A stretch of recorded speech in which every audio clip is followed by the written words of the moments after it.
Nah, saat itu Bung Karno pada tanggal 1 Juni tahun 1945 mengusulkan, saudara, supaya kalau Indonesia nanti merdeka punya dasar negara namanya Pancasila.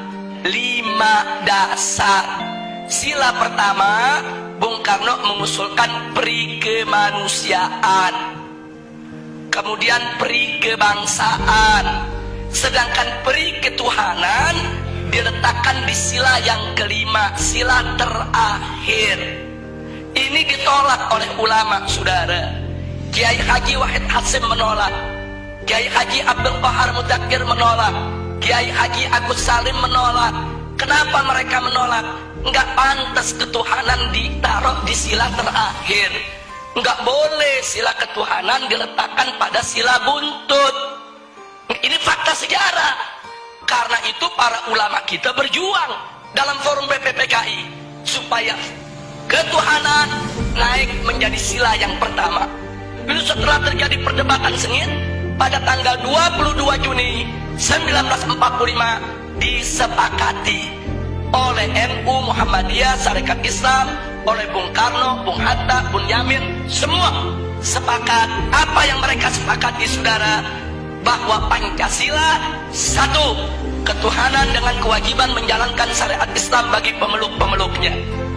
Dua, kemanusiaan yang adil dan beradab. Tiga, persatuan Indonesia. Empat, kerakyatan yang dipimpin oleh hikmat kebijaksanaan dalam permusyawaratan perwakilan. Lima, keadilan sosial bagi seluruh rakyat Indonesia. Ini sepakat, Bung Karno ikut tanda tangan, saudara. Jadi artinya mereka sepakat. Ini kan 22 Juni belum merdeka nih kita. 22 Juni 1945 ini sebelum merdeka. Jadi semua sepakat kalau nanti kita merdeka, inilah dasar negara kita. Nah, itu disebut konsensus nasional. Singkat cerita, akhirnya diproklamirkanlah kemerdekaan kita pada tanggal 17 Agustus 1945.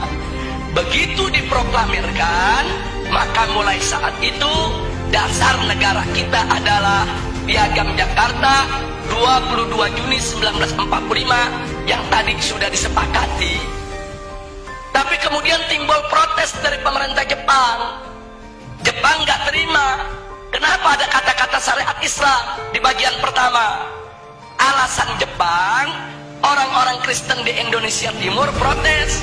Kalau pakai syariat Islam mereka nggak masuk negara Indonesia. Saudara, akhirnya Bung Karno dan Bung Hatta ditekan supaya menghapuskan kata syariat tersebut. Tanggal 17 setelah proklamir kemerdekaan. Nah, akhirnya Bung Karno dan Bung Hatta menggelar sidang PPKI pada tanggal 18 Agustus 1945. Nah, dalam sidang tersebut Kiai Haji Wahid Hasyim tidak hadir karena sudah perjalanan pulang dari Jakarta ke Surabaya. Kiai Haji Abdul Qahar Mudakir dari Muhammadiyah tidak diundang. Nah, kemudian Kiai Haji Agus Salim dari Sarekat Islam tidak diundang. Ada apa kiai-kiai kita tidak diundang, saudara? Bisa dibaca. Kalau kiai-kiai kita diundang, mereka nggak bakal setuju syariat Islam dihapus, saudara. Makanya supaya ini lolos, ini goal, kiainya nggak usah diundang, saudara. Jadi marginalisasi ulama itu udah mulai terjadi semenjak kita kemerdekaan, saudara. Disingkirkan ulama kita. Nah, akhirnya begitu digelar sidang, yang hanya 2 jam sidangnya. Sidangnya cuma 2 jam terburu-buru.